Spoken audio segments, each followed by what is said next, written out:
Magdamagan ang pag-ulan sa Ilocos Region na nagdulot ng pagguho ng lupa sa ilang lugar. Kumustahin natin ang sitwasyon doon sa ulat on the spot ni Ivy Hernando ng GMA Regional TV. Ivy? Rafi, Connie, simula kahapon hanggang sa mga oras na ito ay walang patid ang nararanasang ulan dito sa Ilocos Norte, dulot ng hanging habagat na pinalalakas ng bagyong Karina. Sa datos ng Ilocos Norte PDRRMO, nagsagawa ng preemptive evacuation sa 5 pamilya sa barangay Katagtagen, Banna, Ilocos Norte matapos magkaroon ng soil erosion malapit sa kanilang tahanan. Maliban sa kanila, wala nang ibang evacuees sa monitoring. May umapaw na ilog sa bayan ng Bacara, ngunit passable pa rin ang lahat ng daanan at tulay sa buong lalawigan.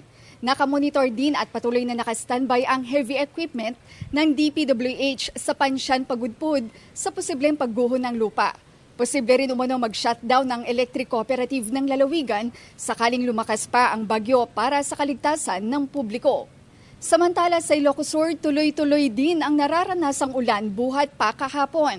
2 pamilya ang inilikas sa bayan ng Salcedo at Sigay dahil sa pagguho ng lupa.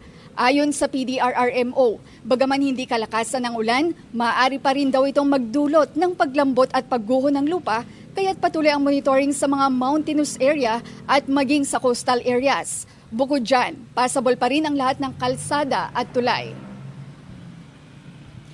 Connie, Rafi, panawagan ng awtoridad sa publiko agad na lumikas sakaling makita ng posibleng pagguho o pagbaha ng lupa sa kanilang mga lugar.